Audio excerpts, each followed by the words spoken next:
And we are live. Welcome aboard THP Universe. This is JDax, founder of the Hackers World Order. Joining me today, I have a Paradise shill. Someone has infiltrated this booth. Scooby 45, we're just going to call him Scoob for our purposes, is here. And also the winner of the 2018 THP Championship, Illiterate, is here, and we are going to try to break down in this preview show. We've done some practice runs. We're going to try to keep it an hour. Not sure if we're going to be able to do that.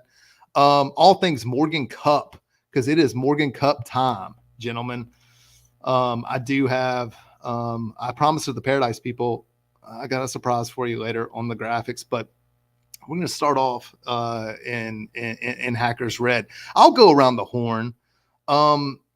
Let's just talk about the Morgan Cup conceptually at the highest level. What does it mean for you? Because this is a very special event for many of the THP universe. Scoob, I'll start with you. All right. Well, the 2021 Morgan Cup, I was fortunate enough to play in. Really, first THP experience. It's what brought me into the community. I've since made a lot of friends. Infiltrated your booth because you didn't have any faith in me 2 years ago. Been a blast. Mm-hmm. Part of the current 3-peat, soon to be 4-peat. Happy to be here. The Morgan Cup is the week that just gets me going every time. What about you, Illiterate?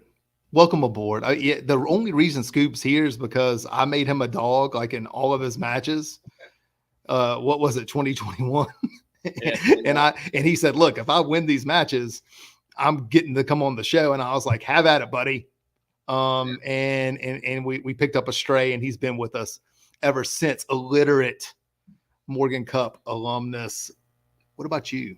Yeah, I mean, the Morgan Cup is very special. It's one of the, marquee, premier, amazing events or experiences that we do on THP. And like I say, I was fortunate enough to come in as a kind of a late substitute, late ad in the 2020 during the COVID Cup. But that was a lot of fun. Getting to interact with, Hose, Yags, people like that, hear all the stories.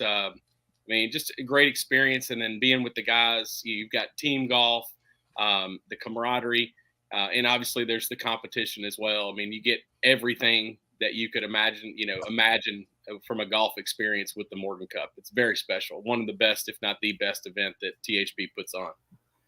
Yeah, it's super special. Obviously for me, I captained Team Hackers last year. Got to hang out with the team, made lifelong friends. It's named for golfer gal, pronoun, formed names only, pal. Morgan, she's always been super great to me, so it means a little something special. Oh, wait a minute, I have a prop. Am I going to do the whole show?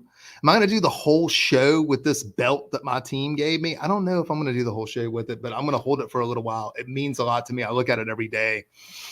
Hey, so JDax. Yeah. I got 3 props back there.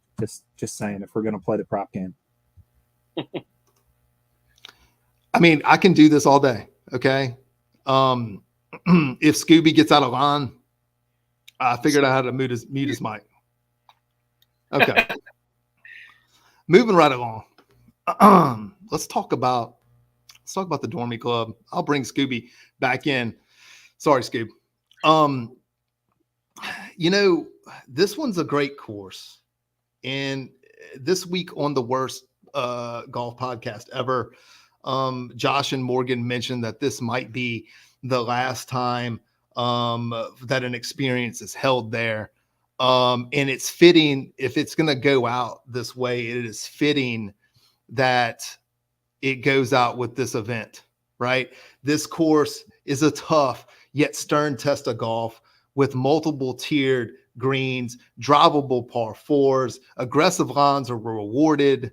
You need to be able to putt to score, and it's sort of like equal parts like magic and equal parts train wreck, and putting is at a premium at this place. I cannot think of a better course that a Morgan Cup could be decided on than this one. And it's probably the best course ever held a Morgan Cup, besides, with apologies to Hag Point, because that looked super phenomenal with the ferry and all that. And it's a special spot because it's the last time that Hackers won. 2019. 2019. They led by 2 on day one. We'll get to sort of like both teams' path to victory here, but this is more about this course and how it relates and how it's going to go about deciding this Morgan Cup. Let's talk about some of the key holes. Okay, and I'm gonna switch.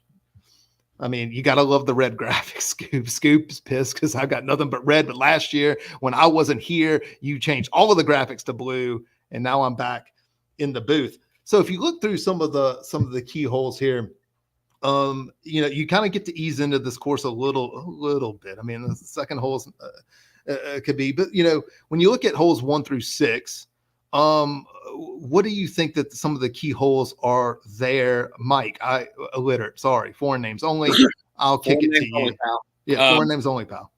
So, I mean, I think you look at hole 3, it pops out the drivable par 4 right out of the gate. Bunker over there on the right can come into play, and there's a 5-tier green, complex on that hole as well. So it's kind of a risk reward hole. They're playing alt shot on the front too, so there's going to be some options there for people if they maybe get down a couple holes early and they want to get frisky. And then the hole 6 is the first par 5 that kind of comes out there as well. Maybe gives a good. I guess that's the flattest green on the course, right? Gives people a good birdie look. So I think those are probably the 2 holes that stand out to me in that first 6. What about you, Scoob?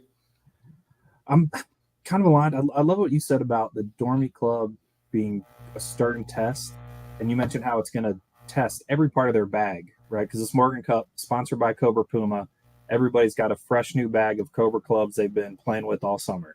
And that's where 3 sticks out to me. Illiterate mentioned that 5-tiered green. Your wedge game needs to be on point. And number 5, 5 is a long carry, and the farther right you miss, which what amateur misses right, a lot of us, it's a longer carry. So I'm really curious to see what the Aerojet's going to do on that one. You got the max drivers with almost half the bags have a max driver. So we're going to get to club selection. Look, just stay. It's so good. It's so good. I can't just stay with me. When you move on, like I agree. I think 6 is very important because it's the flat screen on the course, and it's definitely a birdie opportunity if you put it in the right spot. But when you get to holes like 7 through 12, this is where the Dormy Club starts bearing its teeth a little bit, right? 7, it's going to in Shamble, it's going to play from the black. It's 200. It's going to play 210. It's going to play 210 in Shamble, and there's nowhere to miss. Front is jail with the bunker complex. I like the way it looked on the video because Mike knows that I'm going to pull the crap out of a hybrid anyway. So I'm just going to dump it with my hybrid to the left-hand side, chip it up and try to make something happen. 8 has historically 8 people up. Anytime that there's an event here, the 8th hole eats them up. It's a blind tee shot. The whole thing slopes from left to right. And the second shot, depending upon if you are even in the fairways in some places at 8, that second shot becomes impossible. And then when you make the turn, do you take on the marsh at 10? Where are you at in the match? There's a lot of decisions that could happen there. Scoob, I'll start with you. Hole 7 through 12. What are your thoughts here? I just want to see a hole-in-one on 12. That's what I'm here for. The bowl depends on where the pin is, right? Like if they put it in the bowl, that we could get a whole lot of action. We could break the internet with that. Oh yeah, someone makes a Morgan Cup hole-in-one. That it would be phenomenal. Illiterate, what about you? One thing I forgot to mention when you talked about the Dormy Club is we're playing on bent grass greens, and it's fall here, which means the temperatures are perfect for bent grass. So I'm going to guess that these greens are going to be rolling north of 11, at minimum 11, but I'm going to say north of 11. So putting is going to be absolutely a premium. I mean, we could see 4 putts, 5 putts from people potentially just based on how they're going to have these green complexes and pin locations and things like that. But like Scoob said, hole 12, that could bring some magic. Hole 10, it's a, monster par 5, big dog leg left there. Love that hole. You kind of you finish the front 9 with the par 3 there, and then you've got hole 7, which is the longer par 3, which during alt shot, that's going to give you about 50 yards of reprieve, based on the new tee box there that you're going to play. And even in singles, it's going to play up a little bit too, because they're going to play the whites there. So it's going to be about 160 instead of playing 200, 210. There's a lot of things that could go on. I think a lot of these matches could really turn during this middle 6 holes. Yeah, I mean, I think 7 through 12 is an important stretch on this course. And, but during Shamble, they're going to play from the blacks, everybody. During alt shot, they play from the whites, and alt shot will be on the front, according to my sources. That makes 7 and even 8 a little bit play totally different from those up tees.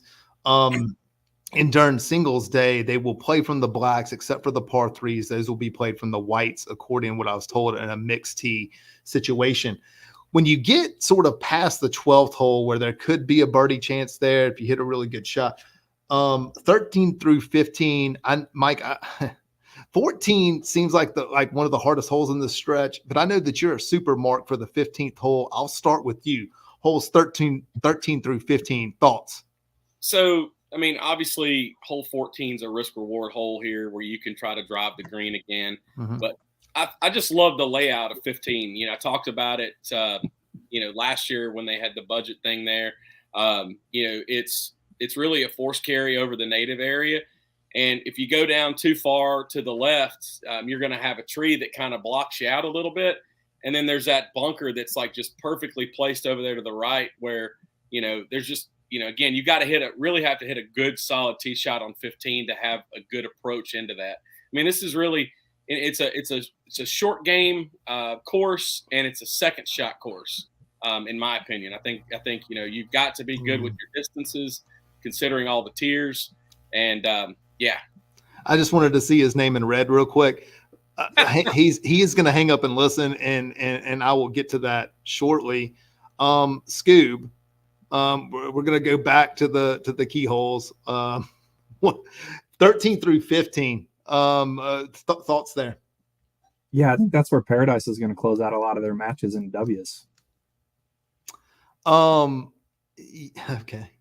I mean, you got 17 twos, a par 5, and then 18 comes in with like this crazy long greens, like 52 yards long. I mean, could you imagine, having like 100-footer coming in with the Morgan Cup on the line? Yeah. Speaking of the Morgan Cup on the line, I love this finishing stretch. Okay. Mm-hmm. Like, I adore this finishing stretch. 16, 17, 18. I hope matches get there. Okay. Sometimes they don't. In the Shamble format. 16 downhill par 3 into the prevailing wind, club selection at a premium. If you're in a tight match here down the line, this could be where the beginning of the wheels start getting a little bit wobbly. If you miss that green and come up short. 17, the tribute to Hell's Half Acre, where you can put the drive on the fairway, but what do you do with the second shot with the waist area and the principal's nose and the whole 9 yards? And you're like, do I go for this or not? I'm sure Old and Stiff, Kmart, they have plenty of firepower. They may try to put that on in 2, but even a miss of that green, if you carry the waist area, is no bargain. And then 18, it requires 2 precise tee shots, and it's one of the hardest greens on the course. Oh my God, if matches get here, it's going to be great for those watching. Scoob, I'll start with you. That finishing stretch, 16, 17, and 18, thoughts? Hole 18, the depth of that green, seeing having a long putt, watching it roll. We've seen in the forums, the descending loft technology, you get the roll, but man, on that green to win a Morgan Cup, that's going to be special on 18 if it gets there. Yeah, and I think that a lot of matches could get there, and we'll talk about the matches later. Illiterate, that finishing stretch, 16, 17, 18, any final thoughts on the key holes? Yeah, I mean, it's you got you've got everything. You've got par 3, par 5, par 4 to come in. All are great holes. You've got 16, which is going to play a little bit shorter during singles, play a little longer during shamble. But yeah, I think you got it's a lot could happen here with these, and like everybody's talked about the 18th green. I mean, that could really break some hearts. For the record, I'm in a hotel room during work. I usually have like a double monitor with a monitor ahead of me watching the comments. I see them. I tried to set up something where I could see them scrolling. If I'm missing some really good commentary that I would normally put on the screen, I apologize in advance. Jose asked if you were wearing like red underwear to cover up the back. Actually, this is an American Dream Dusty Rhodes shirt, if you will, because this is what this is the Hackers vibe.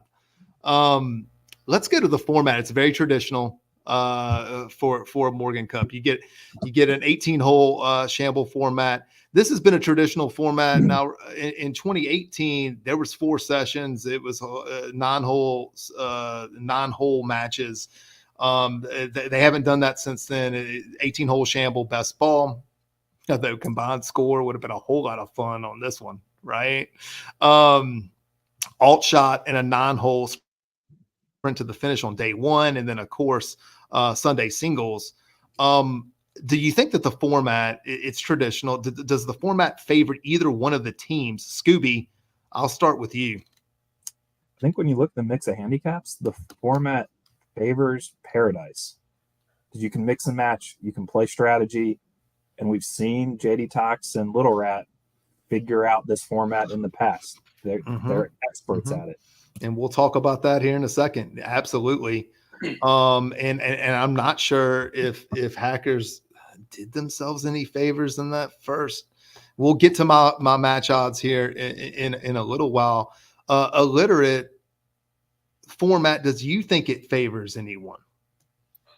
I mean, you've got you have to think about it. You've got 3 veterans, on Team Hackers, that have done this before.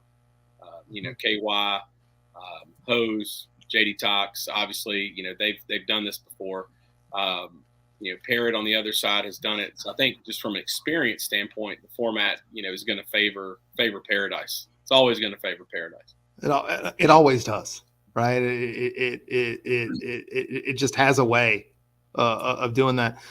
Now, look, Cobra Puma, awesome sponsor for this, and we would be remiss if we did a preview show and we did not talk about club selection, right? I've got an Aerojet. Like I just came off of a Morgan Cup where I got a full bag, but the Aerojet stuff was so good that I put both the driver and the 3-wood in my bag. And if JDax wasn't like have me on a pitch count with clubs, I would also have added a 5-wood. Okay. Scoob, I'm going to kick it to you. You did some extensive research on the club selection. Let's talk about Team Hackers. Team Hackers. So I think it's a lesson of getting fit. Yagley took care of them there. We got 3 max drivers, and you've got some with some higher loft, which loft we hear is our friends. Sometimes we put our egos in front of that. So I think you're going to be seeing some bombs out there on the driver's side. I like the iron choices in general on Hackers. A lot of Aerojets. High, nasty bombs. I think Paradise rode some speed zones, I believe. JDax, our historian, a couple years back. You could have Yeah. The one year that Hackers, the last time Hackers won, every member of that team to a man took the F9 driver, F9 hybrid. It was the F9 year, which is a phenomenal release for them.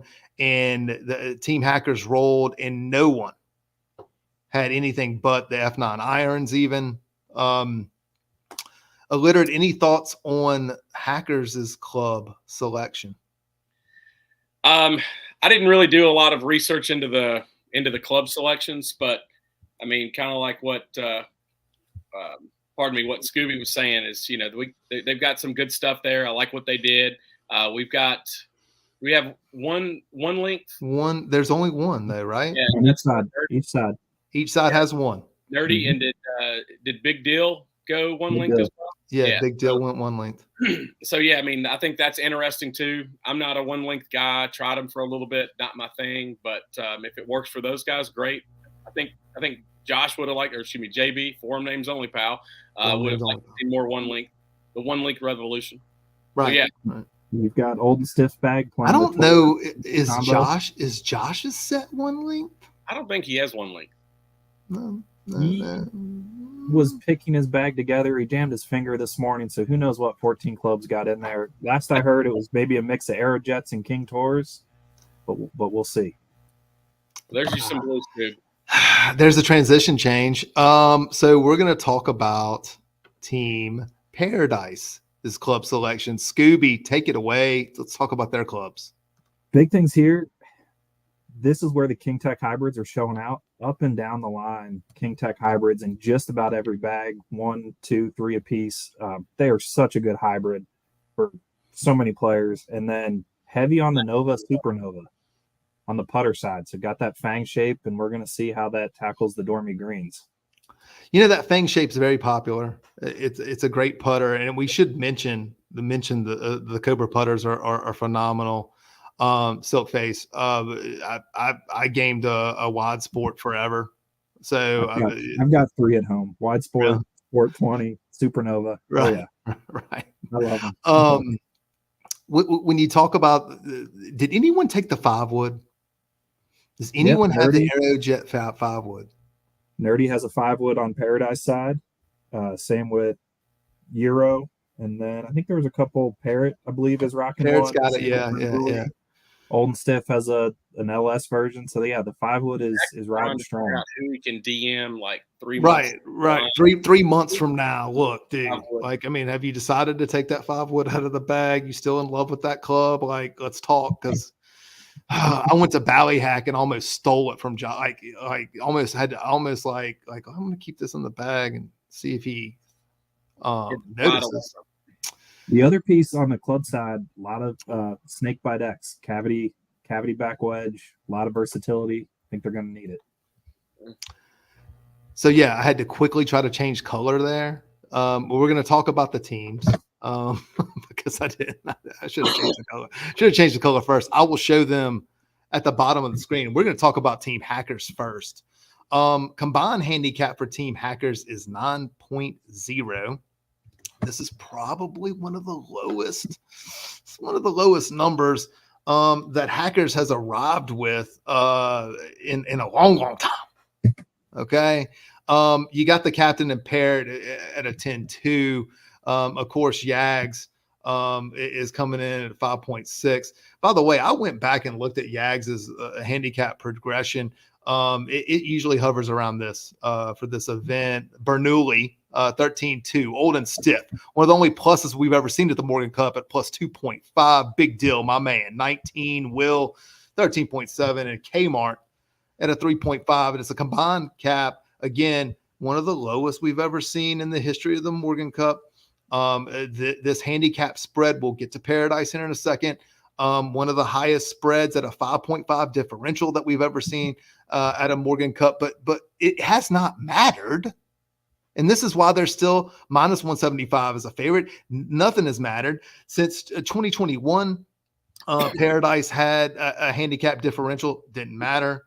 2022 against my team, didn't matter. I mean, their captain caught the shanks, but that mattered more than the handicap differential. Thoughts on Team Hackers, and I'll start with my main man, Illiterate, 2020 edition. You gotta love looking at this handicap and saying, oh, combined handicap 9. But I mean, we talked about this, I think, the last couple of years. I mean, I think the year that I went, our team handicap was lower, and the Pops are undefeated, and that's why Paradise is a favorite. All you guys chattering in the chat here, these Pops are just undefeated. I mean, you've got to try to fade some Pops, and in particularly, we'll talk about Shamble, but I won't get into that. But yeah, I know I've been talking to my man Big Deal Nick. Played a couple rounds last week. He played in a competition, I think like a Grant tournament or something, and I was chatting with him. He was a little disappointed after his first round. I talked with him a little bit, We talked a little course strategy via text. And then, the next day he went out, shot under his handicap a little bit, especially that back 9. And so I think he's feeling pretty good coming into here. I think if big deal, like in particular, if he can go out there and putt well, I think he's going to do fine. He's played the course before, so he knows what it looks like. He knows the layout. He understands some of the blind shots and everything like that. I look at him being a big factor here. Obviously, JB's played here before. Mm-hmm. He's rolling in with like a 9.3. So, yeah, I mean, I like JB at a 9.3. Give me that all day. Somebody said he's a 4 with a Fresca.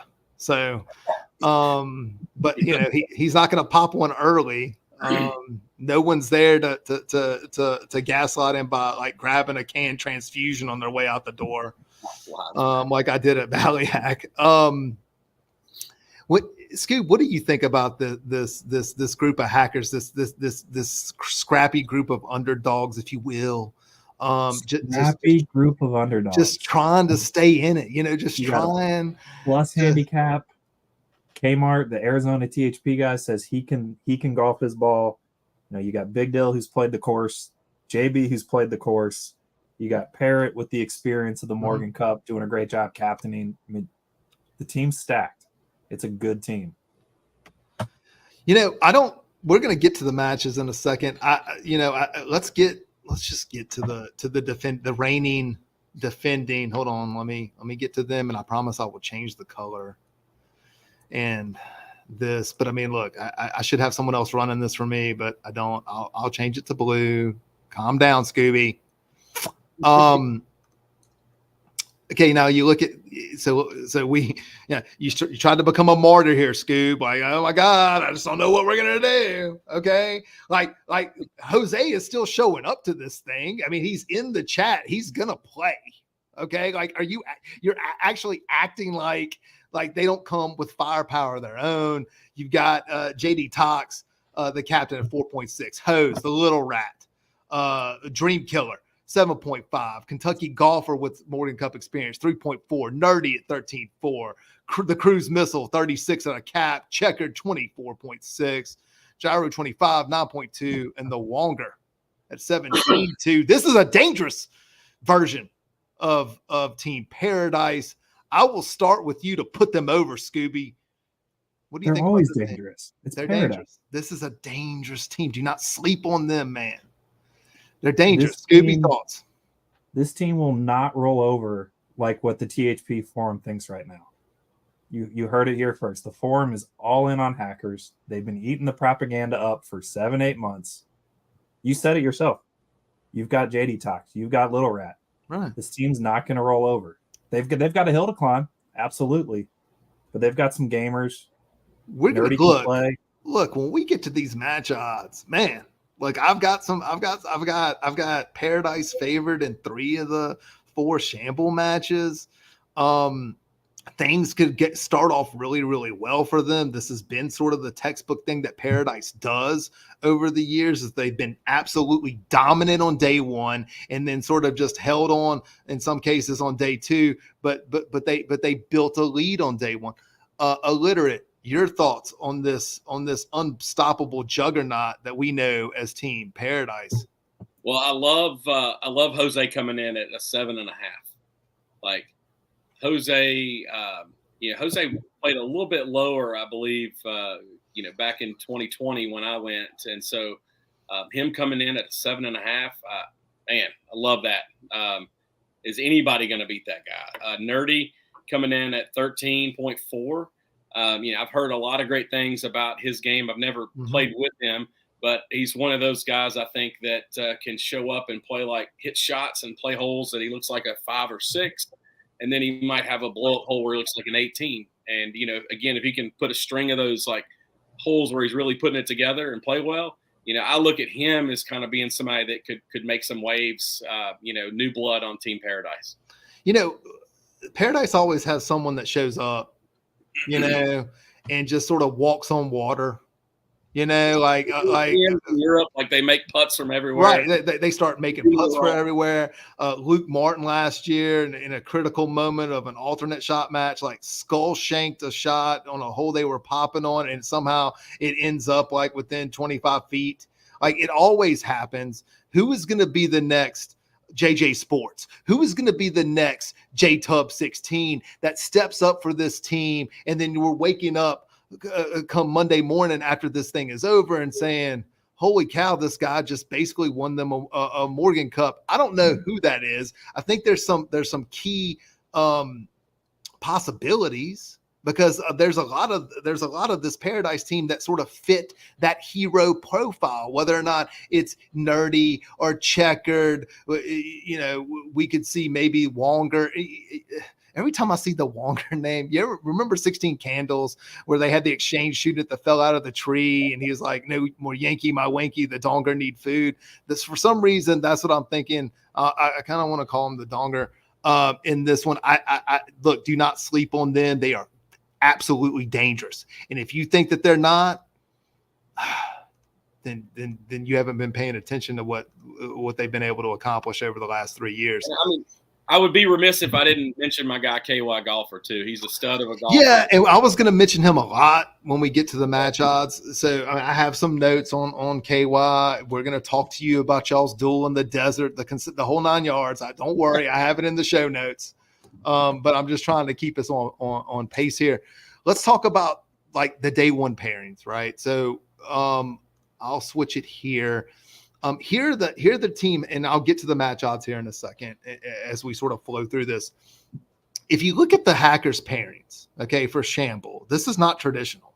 Okay. I talked to Parrott. I know why he did it.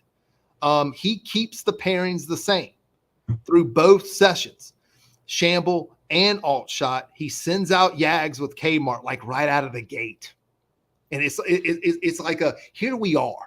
Okay, this is what we're going to do. We're going to go low out of the gate. And sometimes in these Shamble matches, it's a lot about like what type of draw that you get. Because basically what you do is you set up your parents, you send them in, right? And then JDax, Jeremy, he sends his in, but you don't know what order he puts them in. And you try to like look back at like 5 Morgan Cups or whatever to determine what he's done. And then like he always, you know, every time that you think you have an answer, he changes the question. You know, that's the way it goes down. He sends out Josh with JB, sorry, with Will and sort of like this little mid pairing, and those are always dangerous in a Morgan Cup because you never know when a mid pairing is going to catch fire. He gives us a little bit of a Papapalooza flavor here with Big Deal at a 19 and Bernoulli at a 13.2 in an attempt to try to draw a match where they're going to actually get pops, and in a handicap differential of 5.5 that's kind of hard to do unless you do this with a little bit of a pop them and drop them. If you can get there, and then he sends out the only plus handicap that we've seen, I think probably in a long time. I know that we haven't had one since 20, unless Dan played at a plus, but I don't think he did. In 2019, I don't think Dan played at a plus in 2019. He sends out old and stiff with Parrott, which I like this pairing an awful lot. We'll talk. I like him in alternate shot an awful lot. I don't know if I like him as much in their draw in Shamble. He makes a gambit here. So this is like sort of the first edgy decision by either of the captains. Scooby, what did you think when you saw Captain Parrott's Hackers pairings?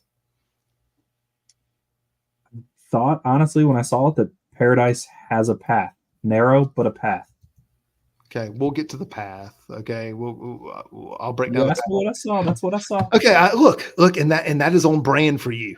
Okay, like that's on brand. Illiterate. Your thoughts when you saw Captain Parrott? Not only his pairings here for Shamble, but that he didn't switch them up. I mean, I think there's something to be said too. Like, you know, they're going to be laying some pops, especially in that first match. The first match, I think, is going to be really interesting. Mm-hmm. But I think there is something to be said for just kind of keeping the guys together. Like, you kind of know what you're getting. You're not having to try to change gears and like, hey, you know, is my playing partner, do they have a lot of energy? Do I need to, you know, gear it down some, or do I need to try to gear it up some to meet their level? You already know you've played that 18 holes or, you know, close to 18 holes with them on that Shamble format, and then you're going to come back and be right there with them again. So you kind of know what you're getting. You understand each other's games. I think there's something to be said for that as well that maybe we're discounting. But but no, I mean, JDax always does a great job of getting his pairings and putting people in a position to win. Yeah, and but that pair, I mean, that's risky though too, right? Here's the case. Pair gets whacked. Look, I'm gonna make the case for paired here because I tried the same thing. Here's the case for keeping them together, right? You put some people out there. These are strong pairings, and it's obvious to me that what the Captain Parrott did was he went from alternate shot, which is where half of your points are available, and it's sort of in a 9-hole sprint to the finish. He set up his pairings for alternate shot and decided to work them back. Okay. There is a danger in that, because what he does is that he sends out a pairing at first that is meant to hit them in the mouth, and they're gonna like have to fade an avalanche of pops, and they're also gonna have to fade an avalanche in that fourth match, and that's the danger. I tried the same thing, but it didn't work. I'm sitting here with you, and I'm not there. So it caused me concern right off the bat. I did talk to Captain Parrott about this. In fact, I talked to him as late as today about this and asked that specific question. And the answer was he wanted to get groups out there, keep them together, and hope to ride some hot hands into alternate shot. And that is the case to be made for doing it. Let's talk about Paradise, right? Let me get to their pairings. I'm not changing this to blue, by the way. I decided to stop that. I appreciate the token earlier. Thank you. Right. I tell you what, Scooby, if you're gonna pout about it, there. This is more traditional. Okay. He basically what JDax does here is this. Okay. He puts himself out there, he puts the rat out there, he puts KY Golfer out there. Okay. He throws a little bit of a mid with Nerdy and Gyro. And what he's going to attempt to do in that situation is let the low caps find the fairway, potentially, get some of these higher caps. Because look, people are higher caps for different reasons, and we're not in this team room, and we don't know why that is. Okay. Maybe they're horrific, but maybe they have a touch of a Civil War sergeant around the greens. Maybe they can't putt. Maybe they miss their drives to the right of Ronald Reagan. We don't know any of those things, okay, about these players unless we've played with them before. This is very stock, and it's very sort of safe. And it does provide a path. And I'll talk about the Paradise path to a win here when we get to a second.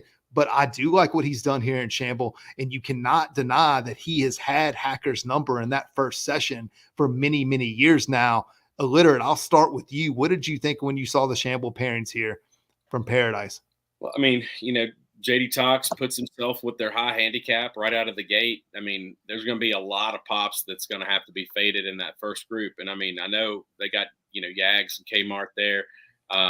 That are two solid handicaps, and I think they'll play well. But Jeremy's going to put this guy off, in great position off the tee. And if the tee ball is why this guy is, losing strokes, it's going to put him in great spots to score. But I mean, let's be honest here. Like, typically, if you're a high handicap, you're losing strokes off the tee, and you generally have poor short game. So it's a bit of a gamble. I'm just trying to make the case here because I know they're dogs, on Hacker's side there on that match. But I guess we'll get to the matches. We'll get to the matches and say, let's not muddy it up. Let's go to Scooby so he can tell us let's go to Scooby so he can tell us how big of a genius Jeremy is. And I don't disagree in this case. What did you think when you saw these pairings? I think MTB Loco in the chat there, 22 Paradise winner alum, put it best. We're not playing safe. We're playing the cards we have to play, given the discrepancy of handicap between the teams. And I think he did it well. Yeah. I mean, I look, when we get to the match odds, I like I said, in this format, they are favored in 3 of these 4 matches. Okay. And one of them is statistically dead even, except for Josh is on the other side of that equation, and he's played this course more than anybody. And that's why they made them a favorite. Let's go to the alternate shot. I'm changing. God, I don't even like looking at this blue. I really don't. So we're going right back at you with the red there, buddy. Yeah. Okay. Alternate shot. We discussed this. He doesn't change them, right? Like, this is set up for alternate shot, like the 2 lows against each other. Here's the thing though. he absolutely expects a point out of Yags and Kmart. He absolutely expects a point in that last match as Parrott sends himself out. And this is a great pairing for alternate shot for Parrott, because Parrott is short off the tee, and then you get a bomber with him, and then he gets to hit short irons in, and it should be dazzling. He gives us a little bit of that mid or mid high with Bernoulli and Big Dill in there. I think these pairings are set up to win 3 points in alternate shot. And I think they can get it done. Illiterate, I'll start with you. Hackers, alternate shot. Yeah, I like, again, I think Parrott did a really good job setting up the pairings for alt shot. I saw a comment by Jose, said he's never seen Hackers switch up in the afternoon, but like I say, I played with OITW in the morning, and then I played with Parrott and alt shot in the afternoon. Mm-hmm. So we have done it historically. I didn't. It's just that I didn't do it, and Dax didn't do it last year. Right. But like I said, I like what he's done, and I agree with your odds on that. Again, having 3 out of the 4 there favorites, and I think he's done a great job setting them up to be very successful for that 9-hole alt shot match. Yeah, Scoop. Are you gonna say anything good about this? Because you should. This is powerful stuff here. Powerful stuff from Hackers. Yeah, this alt shot pairing, man. I didn't like the Shamble pairings, but I'm in love with this alt shot situation. I mean, this is where I question how you made Paradise such a favorite when you look at this lineup. No, I'm going to get the reason here in a second. Would you just comment on the question? No, I mean, alt shot's going to be tough. It's going to go great. Or not great. It's going to be fast. It's going to run quick, and Hackers have some strong pairings. Yeah, I mean, we'll talk about what Paradise does here, and I think that they do exactly what he has to do. Again, this is another reason why they're the favorite. We're dealing with a guy that knows how to pair these things up. The Rat and Jeremy go out together. And they do it again because they did it last year. He took a break. He took a break from the bromance in 2021. They didn't go out together in alt shot. He sends Nerdy out with KY. 2020 they didn't play alt shot together either. Okay, so Jeremy and that. Yeah. So Nerdy and KY go out. He goes total, and you know how much of a mark I am for this. He goes total Papapalooza. Like absolute Papapalooza.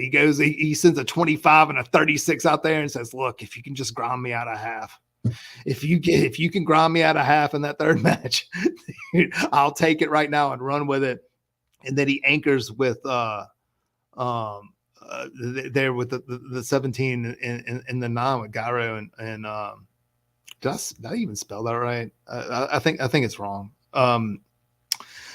So Scoop, I'll start with you because this is what he had to do. I mean, he in this format, I made them only a favorite in one of these matches, and it's in match 5 with the Rat. The little Rat does not lose these things, man. And he goes out with Jeremy, and it's the strongest pairing, I think, from an experience standpoint in the whole 9 yards. And he knows that he needs some points here in this alternate shot sesh because what he's staring down the barrel of. What are your thoughts when you saw these pairings in alt shot? And I think you hit it on the head. It's bank the first point and then rely on your teammates to get at least out of this all square with the other 3. Someone's going to get hot out of those mid-high golfers, either pop them and drop them or a mid walks on water, get at least another point, and then you're in business for Sunday. Yeah, and I don't look illiterate. What are your thoughts here? I mean, obviously the pairing of JDax and Jose is very, very good pairing. I mean, JB and Will are going to have their work cut out for them if they're going to be able to try to have that or win it. The rest of these, like I said, again, I know you love kind of throwing out the 2 high handicaps. I did it against you at the rivalry. It didn't work. And here's the thing, it didn't work. In alt shot, you've got to have a ball in play. And so if you're in trouble off the tee, it could be a long day for that group. Like I said, I mean, and I just don't see how they come out of that one. And you obviously you have Big Deal favored in that one with Bernoulli, but yeah, I like it. It's and again I don't say this in a negative way because I don't want people to think that, but it's almost like kind of a throwaway pairing, essentially. You know, No, you but like, look, there if and you drop can, it in. it's not a throwaway pairing. Okay, I did this to you at the rivalry, and it didn't pay off, right? Remember when I did it at the rivalry? I went with a pop 'em and drop 'em. Like, look, just get this match deep. Y'all are gonna double pop in a couple places, and those two guys were all about it. They lost 9-8, so it didn't work, but there is something to be said, because if you do attempt the Papapalooza pairing, you have a little bit more balance with the other three pairings, and that's exactly what he's doing. He's not throwing this away. He's hoping to get a half a point here, right? You get a couple double pops. Hope is not you win a couple holes. We're going to switch to red for the remainder of this telecast. We're going to get into the matches now. Okay. And I'm sorry that I screwed up the whole thing at the bottom there. We're going to switch here. Match 1. We draw. You get Jeremy out there with a 36 in Cruz against a 5 and a 3. Or a course adjusted, probably a 6 and a 4, whatever. Does it really matter? Like, here's the thing here, and give me a second to unpack this one, because I think it's the most important match of day 1. By the way, here's the Paradise Path. Okay, the Paradise Path is this 5-3. Okay, look, I'm going to go out there. I've got some pairings I really like in Shamble. I've got some lows with some highs, and we're going to take advantage of these pops. We're going to get these matches deep, okay, potentially to like the 15th hole, 16, 17, and 18. We're going to be popping some places, and we're going to steal 3 ports in the morning, and I'm going to try to get 2 in the afternoon, and I'm going to send myself out, okay? And the reason that 5-3 is important to the Paradise Path is, if you think about it, Jeremy has to love himself in the captain's match. And we'll get to the captain's match here in a second. That's 6 points. The Rat doesn't lose in singles, okay? And he hasn't lost since 2017. He doesn't even remember what happened. He lost to a guy named PMM21, okay? Has no recollection of how he lost 3-1. Okay, I asked him when I was there last time. He doesn't even remember the guy. Doesn't matter what his name is. Ever since then, the Rat wins on singles day. That's 7. Okay. Well, KY Golfer has played in this very format before against you, Mike, in a war in a desert where you were 3 up at the turn. He grinded back to all square by the time he got to 16. And then the Morgan Cup was over because Parrott had lost the match 2-1 to OU Magic in a hole ahead. He likes KY Golfer in almost any configuration he gets. And guess what? That's 8, and that is enough. And that is the Paradise Path to victory. And that is why they are -175, because when I did the Shamble odds, I'm like, look, all they have to do is win the Jeremy and Rat match. They flip another one. They get to 5, and he loves himself in 3 matches in singles. That's the path. That's the path. And look, here's the deal. Well, 8 only retains. Okay, fine. 8's going to feel like a loss to the entire Hackers Nation. We'll be disgusted because it is. They get to retain. He doesn't need the 8.5. If he gets 5 points on day 1, he only needs 3. It's not like you're getting a half on European soil. Right. That's the path. Okay. And he has played this to the bone. And it's very important here because in order to get to 5, he needs this one. Okay. And this is a very big spot because now what Hackers does is like, look, we're just going to hit you in the mouth and party you to death. And you better hope this 36 takes advantage of the 27 avalanche of pops he gets. That's what that's what it is. So basically what you have here is this match is super interesting because you have mega pops and Cruz. You've got Jeremy basically trying to play his T-ball potentially against Yags and Kmart. And if they just keep putting it in the fairway, they're going to keep putting it in the fairway. Guess what? We're going to need Cruz's pops to pay off. I think this match goes deep. I think it goes all the way to the end, but I do think that if Paradise loses this match, the path narrows considerably. Scoob, thoughts on match 1? Sounds like we have as Paradise one path, yet we're the favorites. I'm just trying to digest that a little bit. But the path is right there, though. I just gave you the path, and you were sitting there counting them out like you already had done it on your illegal path. Well, you talked about a path earlier. Was that no? I mean, okay? Wait, you talked about a path. That's right. I had Paradise in this early. Okay. Then JDax brought 2 putters. That started to shift my attitude a little bit, but I love the captain taking the 36 on his back and say, you know what, first match, let's go.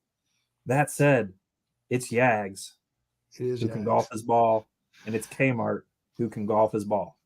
Yeah, but they're laying a bunch, man. They're laying a bunch, and it puts a lot of pressure on Jeremy to make things happen. The reason that Dax likes this is the same reason that I do. Is you've got Jeremy who's going to go out there and play pretty solid, no matter what. It's shamble. He's going to put this guy in the fairway, and then this guy's going to pop or double pop his way in on a lot of holes. And if he can, hit a green and 2-putt or 3-putt, even, some holes like they pop on every par 4. They pop on every par 4, dude. Yeah. Like Jeremy puts this on the green, they're putting, he's popping, he's putting for net 1. This match goes all the way to the end because of the math. It's gonna be a fun one to watch, that's for sure, and it's a critical one. It's definitely the most intriguing match, in my opinion, of the Shamble to watch because if JDax's strategy here comes through, it's gonna be brilliant. Look, they're sitting there in the bunker. He's sitting there in that bunker right now, nodding his head. That is the strategy, and that is the path. And look, they're sitting in this bunker, and this is not the last time that an evil regime has been holed up in a bunker as a red army has come toward them. Okay? So let's move on to match 2. I got that line in, dude. I wrote it down. I got it in. Match 2, we go to Shamble. Yeah, this is pretty even on paper, and you're going to be surprised by this number. JB goes out with Will. It's a 9 and a 13. They counter with Nerdy and Gyro, and it's also like a 9 and a 13, right? Course adjusted. This is going to be just a heads up match. What makes Hackers here is the only place in Shambles I made them a favorite is that Josh knows this course. He's played it a ton. He knows the greens. He just came back from there. Yep. Okay. Like, this is why. What are your thoughts on match 2, Scoob? First, I want to do a quick interlude. Gyro, if y'all saw in the thread, looked like 24 cigars, which is more than just what Team Paradise needs. So I think that speaks to the camaraderie here as we throw it back and forth. So quick shout out there, but this one's going to be fun. Mids all around. You don't know. It's a question of who's going to step up. I agree with the line. JB has the advantage with it being basically his home course. But yeah, this one could go either way if someone just decides to find their game. Illiterate, your thoughts on match 2? Yeah, I think it's again, we're playing straight golf here, but you've got to give the lean towards Team Hackers here on this one, just based off of JB's course knowledge here.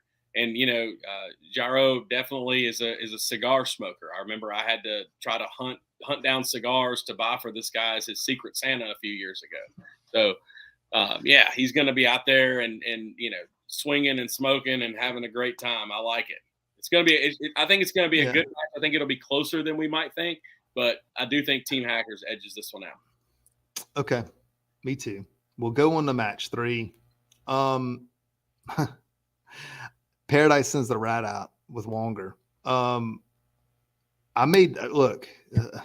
get the rat, you get a 17 with the rat. I made the minus 230 here against the 13 and a 19. I just think that the power of the rat prevails here. A lot of times in Shamble, when you're 75% and you're playing off the low.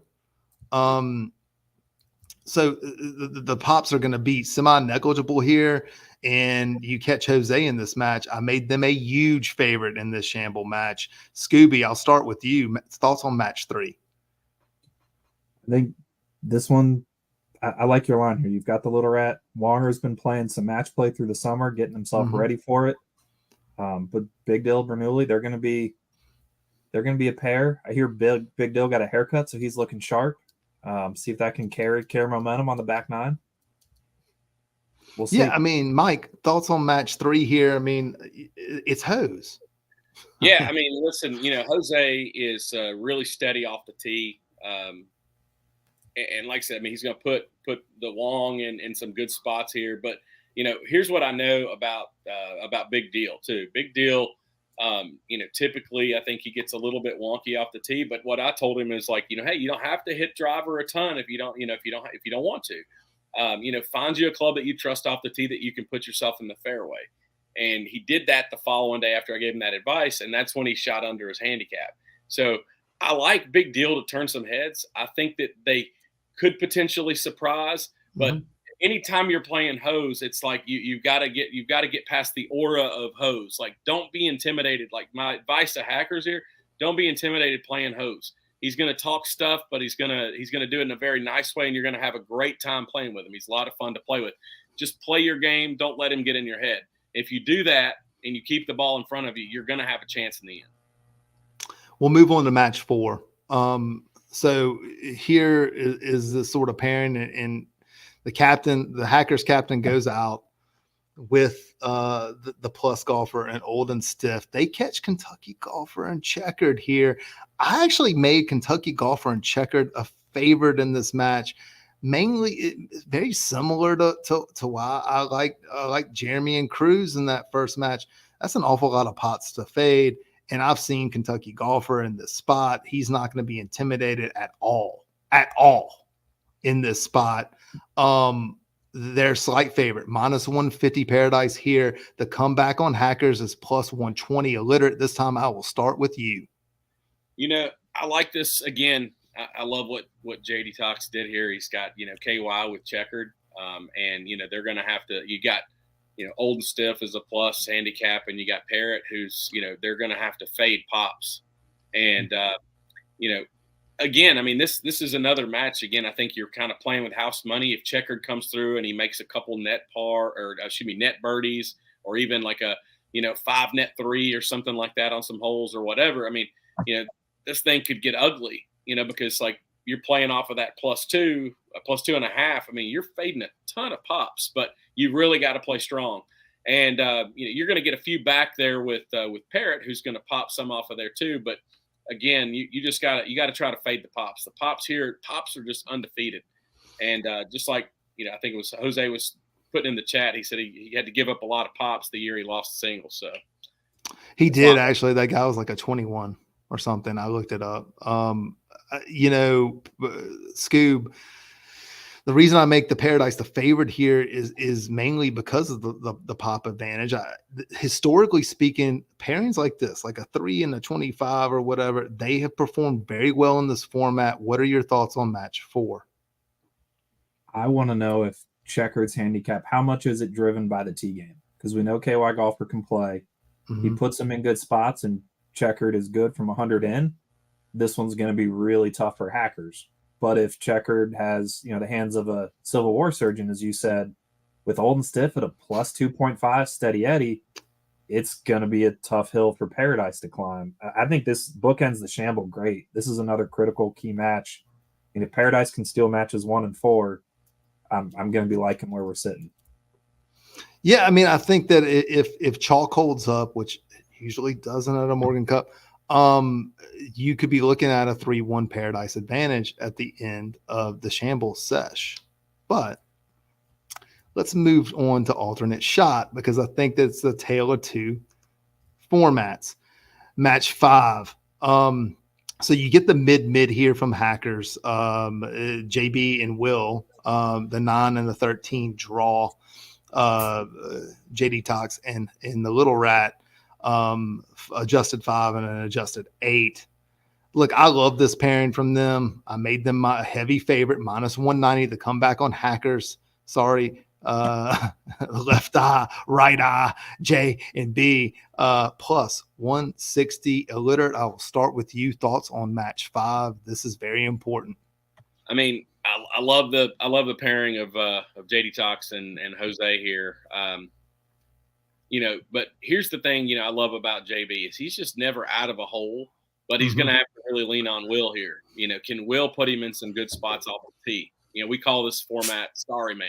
At my club, because you hit the shot and then you say "Sorry Man." But again, I love JDax is very steady off the tee. So is Jose. I'd give the edge to them here just based off being able to keep the ball in play. But like I said, again, JB's definitely a scrapper coming in at a 9.3. You got Jose's coming in a little higher too at 7.5. So I think kind of evens out there, but I definitely would give the nod here to Paradise. Scoop, match 5. From a Paradise perspective, what I love in match 5 is that JB's mouth that we've been listening to for 8 months is effectively neutralized, because we know he's a plus trash talker, but that's not going to work on JDax and Little Rat. It's just not. So I love how this is going to roll out. Look, literally, you've been paired with JB before, okay? I have been paired with JB before at Bally Hack. Scoob, you've been paired with him at a Quest Cup, right? All of us have played with him in one format or another. He is a scrappy competitor, okay? And so I made them the underdog here because I love the Paradise pairing. I think it's the right thing to do to go out in the first match and alt shot to get that point. But dude, JB, yeah. If he gets a little help from Will, he goes. What if he gets to go to power save mode and Chample? Like, what if they close out that match early and he's popped a couple frescas? He's feeling really good about himself, and all of a sudden he's a tough out. Well, that's the question: is Will going to be able to step up? Because JB is going to be up for this match for bragging. Absolutely. Is Will going to be able to match that energy and be the right partner? That's where how'd you plan the morning? Right. Match 6. Match 6 is a good one. In alt shot odds, I usually tend to I like the team with the lowest handicap, right? If I'm making the odds here, you get the plus 2.5. It goes out with Parrot, Nerdy and KY counter. It's a slight favorite here. I made Hackers minus 175. The comeback on Paradise is 145. Illiterate, I'll start with you on match 6. Yeah, I like this. I like this pairing. I mean, we know Old and Stiff is a stick. He's going to put Parrot in some great spots off the tee when it's his opportunity to tee off. I know Parrot just came off a great round, pre Morgan Cup, and so super stoked for him. And I think he's going to play real well here. I think he's going to play really well. And you got KY and Nerdy on the other side, and we talked about Nerdy earlier.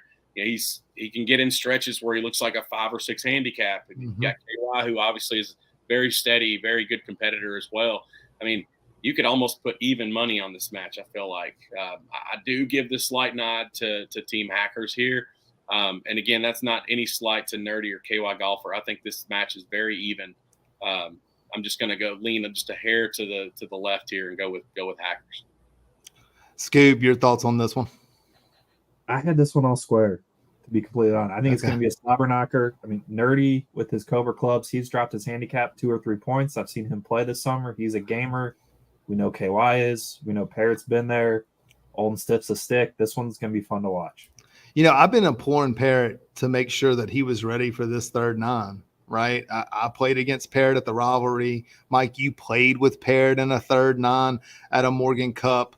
The longer I hope he's ready. I think he will be. I think that he took that advice at the rivalry. The more holes that he was forced to play, the gas tank got a little short. I don't think that's going to happen here. I think that he's been sprinkling in playing 27 in the lead up for this, so I have no doubt that he'll be ready for this match. We'll go to match. You're going to have some Paradise Cartner magic in that one.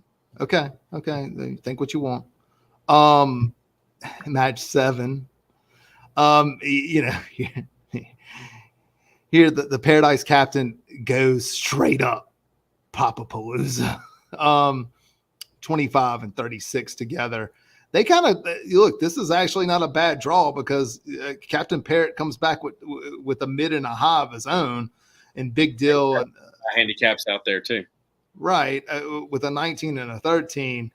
I made Bernoulli and Big Deal a big favorite here. minus 200. Comeback on Paradise plus 160. Scooby, your turn to talk about match 7. This might be why JB went out before this match, given Dormy's a tough track. But I think it's going to be fun. We know Big Dill is getting his handicaps dropping. Checkered's been grinding. But it's a lot of pops. But you got to keep it in play at Dormy. And there's some carries out there. And can Paradise keep it in play within themselves to use the pops or not? Yeah, there's just going to be a ton going on here. Okay, like Illiterate, your thoughts on this one? This could be a pivotal match down the stretch, though. It's the 3rd match in that sesh. I really like Hackers here in this. And again, this is no ill words towards Checkered and Cruz. I think again, alt shot can exploit your weaknesses. And again, if you're high handicap and your problem is off the tee, here is not a place you want to try to be off the beaten path. There's some blind shots and things like that out there, and you can put yourself in some really bad spots off the tee. I think match 7 is going to go Hackers' way for sure. Okay. In the anchor match of this session, Yags, my man, goes out with Kmart, catches Wonger and Gyro. A 9 and a 17 go out again against an adjusted 6 and a 4. I made Hackers a huge favorite here. When he saw this, there's 0 chance that Captain Parrott does not expect a full point here. 0 chance. Okay. Minus 230 on the Hacker side of the equation. The comeback on Paradise is plus 190. Scooby, it is your turn to start. Prove me wrong, boys. Wonger, Gyro, prove me wrong. It's going to be a tough one with that pairing of Yags and Kmart. But a mid-high has beaten 2 lows in the past at the Morgan Cup. Come alt shot. Make your putts, make your shots. Walk on water. Let's go. Illiterate? I mean, yeah, it can happen, but like I said, death taxes and Mike Yagley. I mean, that's what you can count on, when he goes out there. And you throw Kmart in the mix. I like the lower handicap pairing here. And I think that they'll play well together for sure. Give me Team Hackers on this. Yags is absolutely deadly in a spot like this. He's the anchor match. He's right there. Kmart, if the scouting report that we got on Kmart is like even half true, there could be a big momentum swing going into those singles pairings with this match going to Hackers. We do know, speaking of singles matches, we do know one of the singles matches. Captain Parrott versus Captain JDax. I'll end this section, so I'll start with Illiterate. In this spot here, you're gonna Parrott's gonna get, okay, he's gonna get roughly 5, maybe 6 course adjusted. He's gonna have to keep this match deep. In the path that I laid out for a Paradise win, I did say that Paradise absolutely expects to win this match. Okay. What are your thoughts here, Parrott? On Parrott and JDax. So yep. I think, obviously JDax, he's played in these captain matches before. He's got the experience, of it. I think if Parrott can try to, the best advice I can give Parrott is just play within yourself. Don't get caught up in captain versus captain. Just play your game and don't try to chase distance, because we know Jeremy can hit the ball a long way and he hits it straight. Just keep playing your game, do the things that you've done in the lead up to this, and you're going to be right there in the end. And that's really what you want to do, is give yourself a chance in the end. Obviously I probably lean towards JDax on this just based on experience, but Parrott's a scrapper. And I think if he's got enough gas in the tank, like, he could maybe surprise some folks here, especially if Jeremy, kind of gets off his game again, which we've seen him do in past Morgan Cups. So, Scoob, your thoughts on the captain's match? I'm going to go for a quick interlude again. I think both captains leading up to this has done a great job. I think that thread's been hopping 400 some odd pages in the lead up to this. So I think hats off to them and everything they do, making this here. That said, for this match, I will give you 3 reasons right over my shoulder where this is going to go. JDax has been there. He's done it. That's where my lean is on this one. Look, my lean would be there too, but let me give you a caveat that y'all may not be thinking about. Jeremy, in the last 4 Morgan Cups, has only won 1 singles match, and that was against me, and that's not that impressive. Okay? So, like, he lost to Dan 2019. He lost to OITW 2020. He had his match with J-Man in 2021, and he boat raced me when I caught the shanks on Sunday. That's not that impressive. Now, look, I mean, I haven't gotten a soft seat. I've played singles 3 times at these things. I've drawn JDax, Jason Finley, and Illiterate in singles. Like that, no one came to me ever and said, "Hey, I need you to go out there and beat JB Cobb the third." Okay, like I've never had that happen, but that is something to point out here is that he's only got 1 win in the last 4 Morgan Cups in that single session. He just hasn't needed it. The Scotty Scheffler of Team Paradise here. I'm not saying that. What I'm saying is that this is not a coronation. Parrott can stay in this match. Parrott can absolutely win this match. It's not a done deal. That's all I'm saying. Okay? God, Mike trying to gaslight me here at the end. So let's talk about like singles pairings thoughts. Like what type of matches, if you were one of these captains, we know the captain's match is going out there. We know that JB has called out the cruise missile, right? I don't know if that match is confirmed or not. What type of matches would you be trying to get out here on Sunday? I'll start with you, Illiterate. When you look at this, just the board, what are some of the matches you want to see? Or if you were the Hackers captain or the Paradise captain, what would you be angling for to try to get out there? Think one thing I would consider is like, where do we stand in points? Like if we're like behind, I think you got to throw out like all your big guns, on the front end and try to get some, red or blue on the board quick to try to get this thing and then see how things unfold. But at the end of the day, I think, if you're Jeremy, you're probably trying to set your guys up with like, hey, where can I get some pops and try to navigate this course? I mean, they've got guys that are going to get a lot of pops, and they have options where you can, again, put somebody out there like old and stiff, and then come back with like a KY golfer. You got to say, man, I like KY golfer getting 5 or 6 pops. That's pretty solid. That might be a pairing he might try to do, and you've got 2 big guns out there kind of playing. But again, if you can get one of your big guns, with a lot of pops, that could be fun. I think it also should be noted. I forgot this as Jeremy's typing at me. Parrott has played singles in the Morgan Cup before. Okay, he played in 2020. It was in the decisive match. It was in the match before you, Mike. It was where the Morgan Cup was decided. He trailed by 3 at the turn. It was a battle back and forth against OU Magic. He lost 2-1. Okay. He showed up at the rivalry, played singles against Debo in a very pivotal match as that Sunday was going back and forth between Team JDax and Team Illiterate. And Debo caught him, right? He has a chance here. But Scooby, I'll go. Be if like Parrott somehow, like again, if there's a big Hackers run, but if like Parrott somehow like put the winning point on the board. I'd be he's going to probably go out first, but I imagine he probably goes out first. It'd be a long shot, but how awesome would that be for him? It would be totally awesome. Scooby, thoughts on like pairing strategy as you go into singles? So I think JB's strategy of calling out Cruz is because he's scared to play Little Rat in singles.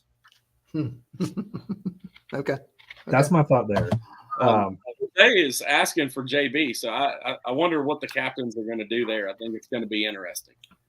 I think that, let me just say this. I think it depends on where you're at, right? Mm-hmm. I think that if you're up, you can afford to maybe hold some of those guys back. It depends on how guys are playing.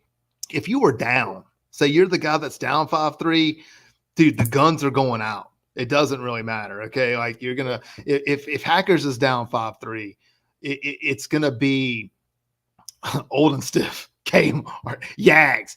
They're going out. Parrot probably goes out first, but the next 3 dudes that are out, they're going to bring all the guns because you're going to need to get points early and then hope that you draw some favorable matchups at the end and grind out some halves or maybe trip up and win one. If you're up, you have a little bit more flexibility on what to do as you're going back and forth in those singles pairings. And so a lot of it depends on where are you at in this competition, in my opinion. All right. I think that's fair. And that's why I think from a Paradise perspective, even though JB doesn't want that match, I don't think Paradise wants that match because we know Little Rat's record in singles. And if you look at JB this year, we heard on the podcast, he's trying to go for the Grand Slam. Yeah. Quest Cup, lost singles. Goat Cup, lost singles. Yeah. That could be that last point that Paradise needs to get to 8 on this path that you've laid out, Dax.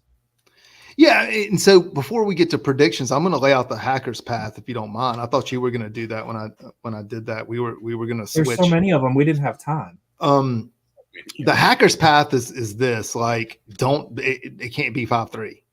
Okay, anything better than 5-3, you have to like yourself. Like even 4.5. If you're down 4.5, 3.5. You semi like it. If you're 4-4, you really like it. And if it's like 4.5, 3.5 your way or 5-3 your way, you're in love with it. Okay. And so I don't know if we did ourselves. I'm sitting here. I don't know. I'm always going to be a hacker. I don't know if Team Hackers did themselves any favors in Shamble because I think that path to the 5-3 lead for them is a little bit narrower. But that's the Hackers' path to victory, in my opinion. We're gonna go to predictions. I will start with illiterate. We've laid it all out. We've talked about this. We broke down every match, every pairing, the whole 9 yards, the history, the dominance by Paradise in this competition. What do you think happens this weekend? I think Paradise will come out with a 3-1 lead, more than likely coming out of Shamble. I think Team Hackers comes back with a 3-1 in alt shot, more than likely, and you're probably looking at 4-4 going into singles. And how do you not like the defending champs? It's going to be Team Paradise at the end of the day. Look, if Parrot's listening to this, I know that we're all going to want to see like Old and Stiff go out there and try to beat the Little Rat. Don't do that. Don't do that. I don't want you to do that. If you take one thing from this thing, look, let's just send the Little Rat out where he's like laying some pops, and the only time that he's lost is like when he's had to lay an avalanche. Remember that when Jeremy calls his name out, like because there is going to be like this slight tinge in the captain to just go send somebody out there to try to beat him. Okay, don't do it. Scooby, what is your prediction? I mean, everything is saying I should wave this little Hackers flag, right? 70% of the forum, Hacker backer. Largest spread we have seen in the Morgan Cup probably ever. It's JB's home course. Everything points to you should be waving a Hacker flag thinking it's going to be done. But see, the Hackers, they don't have these two. So they're going to find a way, like they do. They're going to squeeze it out. It's going to be close. It might be 8-8. But these two are going to figure it out with those boys around the table right now. Or in the bunker partying. A lot's been made. It's been 3 in a row. And it's been super impressive. And I just switched this, right? Like the list of guys that showed up to the Morgan Cup with a fresh set of clubs and a dream. Okay. They're scrolling at the bottom of the screen. All of these guys had a mission. All of these guys wanted to bring it home, and all of them fell in those attempts.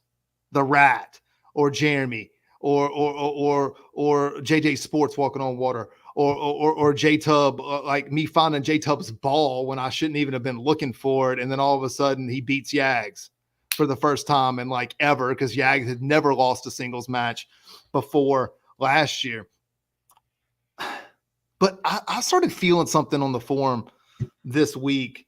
And it really sort of started on Monday, where you saw a lot of these guys that I've listed at the bottom of the screen come back in just like show their undying support for this mission, showing their undying support for Team Hackers.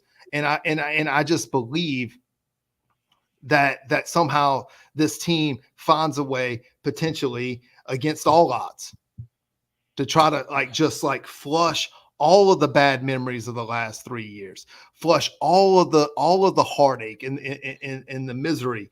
And I'm going to talk directly to the Hackers captain and Parrott, and he has done a phenomenal job this Morgan Cup and in the lead up. Like, Parrott, if you look at all of these names, I'm on there, Illiterate's on there, Wardy's on there, J-Man's on there. Guess who else is on there? Your name is on there. But very often in your THP life, you don't get a chance at redemption in this thing. You don't get a chance to sell out. You don't get a chance to get even, but you have this opportunity. But opportunities are only that. Opportunities have to be taken. All you have to do is take it from them. Okay. And this is not about all of these guys at the bottom of the screen. This is not about me or Illiterate or anyone else that attempted to live their Morgan Cup dream. But there was a moment that you and I shared at Malsa Yoke, and you know what I'm talking about. Just nod while you're watching this. I'm not going to explain the whole thing. It was in the parking lot. I was at my truck and you saw it. Don't let it happen to you. You have this chance to get this done, and I believe in you. Because it's not about this. Yeah, we have a lot of returners this Morgan Cup, right?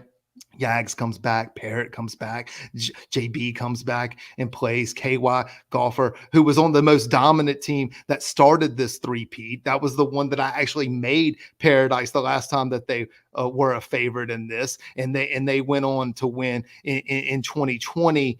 So there's some names that are returning, but a lot of these names are different, and it's just like at a craps table when someone sevens out. The point resets. The point absolutely resets. And this is a new year. And a lot can happen in a year. You can go from watching them dance to leading it. You can go from witnessing history to making it. And you can go from Morgan Cup sadness to Morgan Cup madness. And all you have to do is believe in each other, because Saturdays don't ever go well for us. Ever. But stay in it. I played in a Morgan Cup, Parrott, you were there, that was decided by like 5 different shots during the course of that Morgan Cup. Every shot counts in a Morgan Cup, okay? And you have to make it happen today. Just so we can just flush this, let's give this cup back to Yags, and let's get this done. My pick, the official pick, the pick is in. It has been 1,088 days since Paradise held this cup, but Sunday will be the last day. Hackers finds a way against all odds. They get out of Saturday with at least a split, and they ride it all the way to 9 points by the end of this thing, and the Hackers win. For Scooby, for Illiterate, this has been JDax, and we are out. Paradise